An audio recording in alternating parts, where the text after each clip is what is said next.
ইন্ডিয়াতে গদি মিডিয়ার কথা বলা হয়, মানে মিডিয়াকেও নানাভাবে রাষ্ট্র নিয়ন্ত্রণ করে এক ধরনের অস্ত্র হিসেবে ব্যবহার করে। 2024-এর 5ই আগস্টের পরে যে পরিবেশটি গড়ে উঠছিল তার মধ্যে দিয়ে আমরা ভাবছিলাম সামনের সময়গুলো, ভবিষ্যৎগুলো আরও বেশি তার দিগন্ত রেখায় আলোকোজ্জ্বল হয়ে উঠবে।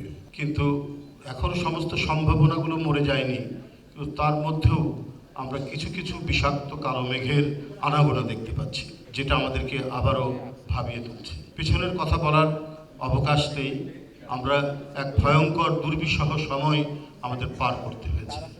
কথা বলা ছিল যেন পাপ, এবং সত্য কথা বলা ছিল আরও পাপ।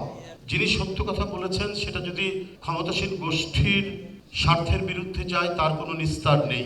নানা ধরনের অত্যাচারের নানা খড়গ তার উপর নেমে এসছে। সারা দেশব্যাপী মামলা, এবং মামলা জামিন নেওয়ার জন্য এডিটরদের ছুটে যেতে হয়েছে, না হলে তাকে হুমকি দেখানো হয়েছে, না হলে গ্রেপ্তার করানো হয়েছে। বর্ষিয়ান এবং জ্ঞানদীপ্ত সাংবাদিক আমি মনে করি, আমরা পাশাপাশি কারাগারের কক্ষে ছিলাম। শফিক রেহমান, এই বর্ষিয়ান সাংবাদিক, তাকে যেভাবে গ্রেপ্তার করে নিয়ে গিয়ে কারাগারের মধ্যে রাখা হয়েছে, এর কয়েকদিন পর আমি গেলাম, পাশাপাশি কক্ষেই আমরা ছিলাম। তার প্রতি যে আচরণ করা হয়েছে, এবং এত বয়স্ক একজন মানুষকে রিমান্ডে তার উপরে যে আচরণগুলো করা হয়েছে, সব কিছু মিলিয়েই তো আমরা একটা ঘন কালো অন্ধকার পার করেছি।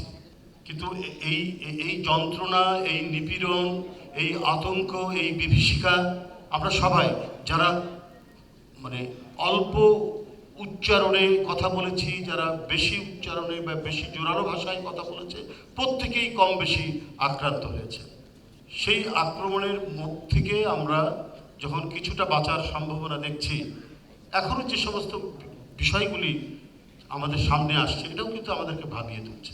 নিঃসন্দেহে একজন তরুণ রাজনীতিক, তার মৃত্যু, তাকে আঘাত করা, আহত করে কয়েকদিন পরে সিঙ্গাপুরে তার মৃত্যু হৃদয় বিদারক। আমরা তীব্রভাবে তার প্রতিবাদ করি।